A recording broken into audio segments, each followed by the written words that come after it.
السلام علیکم۔ آپ سب کے مائنڈ میں یہ کویشچن کبھی نہ کبھی آیا ہی ہوگا کہ نبی محمد صلی اللہ علیہ وسلم نبوت سے پہلے آپ کیا کرتے تھے۔ آج ہم نبی محمد صلی اللہ علیہ وسلم کی زندگی کے اس پہلو کے بارے میں بات کریں گے جس کے بارے میں اکثر لوگ کم بات کرتے ہیں۔ ہم جانتے ہیں کہ محمد صلی اللہ علیہ وسلم اللہ کے آخری رسول ہیں۔ ہم جانتے ہیں کہ آپ صلی اللہ علیہ وسلم نے پوری زندگی اسلام کا پیغام دیا، لیکن ایک سوال ہے، نبوت سے پہلے محمد صلی اللہ علیہ وسلم اپنی زندگی کا گزارا کیسے کرتے تھے؟ کیا آپ صلی اللہ علیہ وسلم بچپن سے ہی کسی کام سے جڑے ہوئے تھے؟ کیا آپ صلی اللہ علیہ وسلم نے بزنس کیا، اور اگر کیا تو لوگ آپ صلی اللہ علیہ وسلم پر اتنا بھروسہ کیوں کرتے تھے؟ اور وہ کون سی صفت تھی جس کی وجہ سے مکہ کے لوگ آپ صلی اللہ علیہ وسلم کو الامین کہنے لگے؟ آج ہم اسی سفر کو سمجھیں گے۔ محمد صلی اللہ علیہ وسلم کا بچپن آسان نہیں تھا۔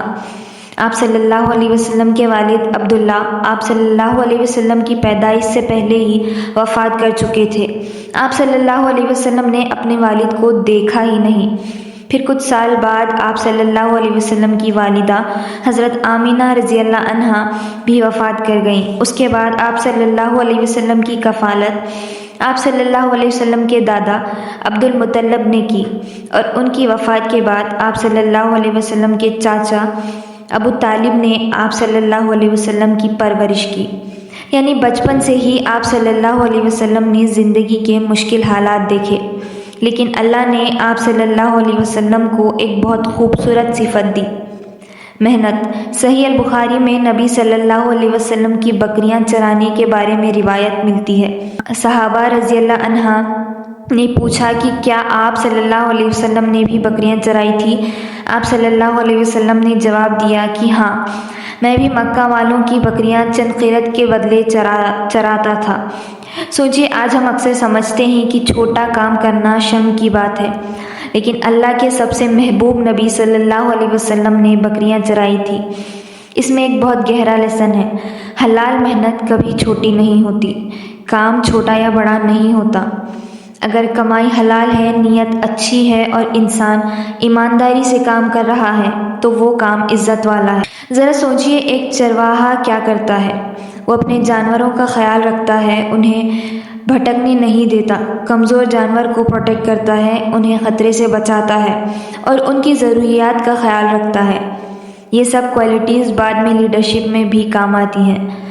محمد صلی اللہ علیہ وسلم جب پوری انسانیت کے رہنما بنے تو آپ صلی اللہ علیہ وسلم کا انداز صرف حکم دینے والا نہیں تھا۔ آپ لوگوں کی فکر کرتے تھے، غریبوں کی فکر کرتے تھے، یتیموں کی، بچوں کی اور بیواؤں کی، کمزور لوگوں کی فکر کرتے تھے اور پوری امت کی۔ یعنی بچپن کی سادہ زندگی میں بھی اللہ کی حکمت تھی۔ جب نبی محمد صلی اللہ علیہ وسلم جوان ہوئے تو آپ صلی اللہ علیہ وسلم نے تجارت بھی کی۔ مکہ اس وقت عرب کا ایک امپورٹنٹ تجارتی مرکز تھا۔ قریش کے لوگ تجارت کرتے تھے اور مختلف علاقوں کا سفر کرتے تھے۔ محمد صلی اللہ علیہ وسلم بھی تجارت کے کام سے جڑے۔ آپ صلی اللہ علیہ وسلم کی سب سے بڑی اسٹرینتھ کیا تھی؟ سچائی۔ آپ صلی اللہ علیہ وسلم جھوٹ نہیں بولتے تھے، دھوکہ نہیں دیتے تھے اور امانت میں خیانت نہیں کرتے تھے، اور کسی کا حق نہیں مارتے تھے۔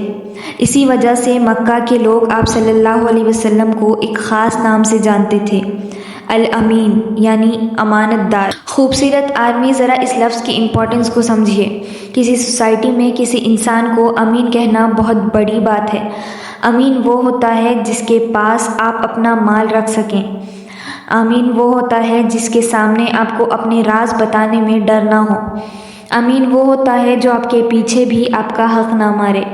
نبی صلی اللہ علیہ وسلم کی نبوت سے پہلے بھی لوگ آپ صلی اللہ علیہ وسلم کی امانت داری اور سچائی کو جانتے تھے، اور پھر ایک وقت آیا جب آپ صلی اللہ علیہ وسلم نے اللہ کے رسول ہونے کا اعلان کیا۔ کچھ لوگوں نے آپ صلی اللہ علیہ وسلم کو جھٹلانے کی کوشش کی، لیکن سوال یہ تھا، جو محمد صلی اللہ علیہ وسلم زندگی بھر لوگوں کے نزدیک الامین تھے، کیا اچانک اللہ پر جھوٹ بول سکتے ہیں؟ آپ صلی اللہ علیہ وسلم کی پوری زندگی آپ صلی اللہ علیہ وسلم کے کیریکٹر کی گواہی دیتی ہے۔ اب ہم نبی صلی اللہ علیہ وسلم کی زندگی کے ایک بہت امپورٹنٹ چیپٹر کی طرف آتے ہیں۔ حضرت خدیجہ رضی اللہ عنہا مکہ کی ایک محترم اور تجارت کرنے والی خاتون تھی۔ انہوں نے نبی محمد صلی اللہ علیہ وسلم کی سچائی اور امانت داری کو دیکھا۔ پھر انہوں نے نبی صلی اللہ علیہ وسلم کو اپنے مال کے ساتھ تجارتی سفر پر بھیجا۔ یہ ایک نارمل بزنس ٹرانزیکشن تھا۔ نبی صلی اللہ علیہ وسلم نے ان کے مال کے ساتھ تجارت کی اور آپ صلی اللہ علیہ وسلم نے امانت اور ایمانداری کے ساتھ کام کیا۔ روایت میں آتا ہے کہ حضرت خدیجہ رضی اللہ عنہا کو نبی صلی اللہ علیہ وسلم کے اخلاق، سچائی اور امانت داری نے بہت متاثر کیا۔ یہاں ایک امپورٹنٹ بات سمجھنی چاہیے۔ نبی صلی اللہ علیہ وسلم کی گریٹنس صرف نبوت کے بعد سامنے نہیں آئی تھی۔ آپ صلی اللہ علیہ وسلم کا کیریکٹر نبوت سے پہلے بھی ایکسٹرا آرڈینری تھا۔ آج اگر کسی بزنس مین سے پوچھا جائے تمہارا سب سے بڑی کامیابی کیا ہے، تو شاید وہ کہے گا پروفٹ، کسٹمرز، پراپرٹی یا بینک بیلنس۔ لیکن نبی محمد صلی اللہ علیہ وسلم کی زندگی ہمیں ایک ڈیفرنٹ ڈیفینیشن دیتی ہے۔ اصل کامیابی یہ ہے کہ لوگ آپ پر بھروسہ کریں، آپ کی زبان سچ بولتی ہو اور آپ کا ہاتھ کسی کا حق نہ مارے، آپ کا بزنس دھوکے پر نہ چل رہا ہو اور آپ کی کمائی حلال ہو۔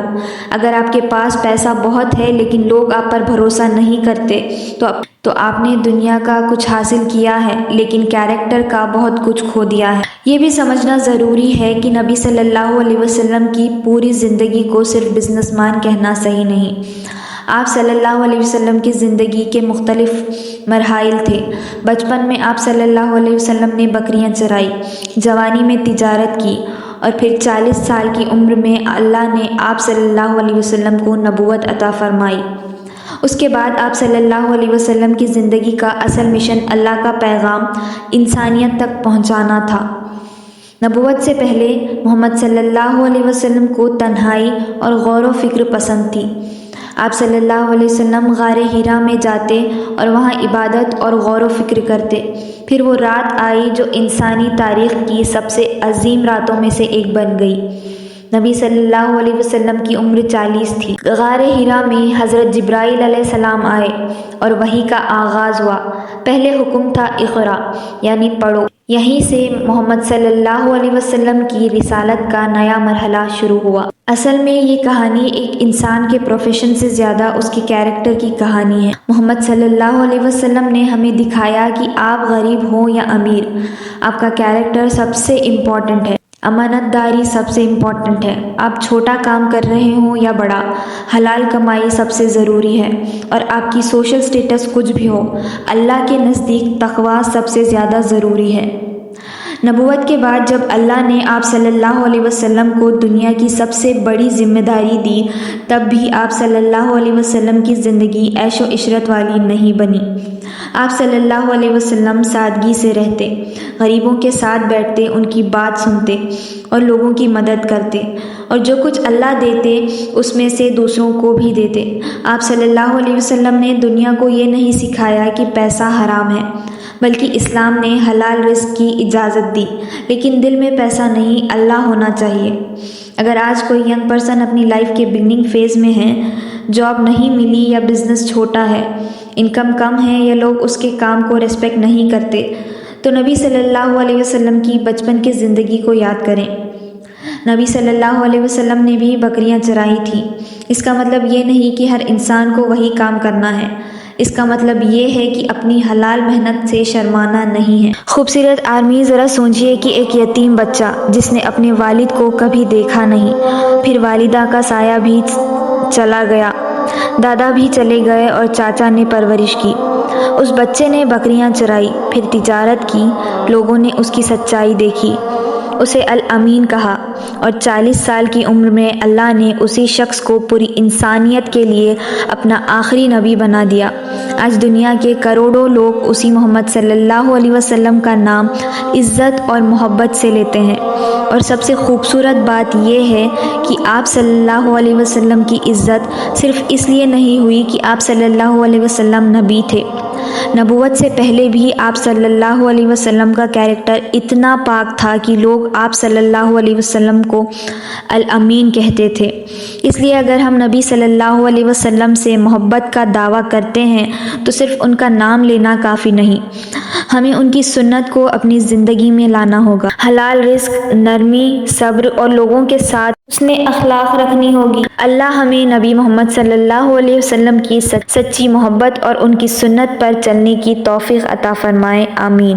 اللہم صلی علی محمد وآل آل محمد کما صلیت علی ابراہیم وآل آل ابراہیم انک حمید مجید۔ اللہم بارک علی محمد وآل آل محمد کما بارکت علی ابراہیم وآل آل ابراہیم انک حمید مجید۔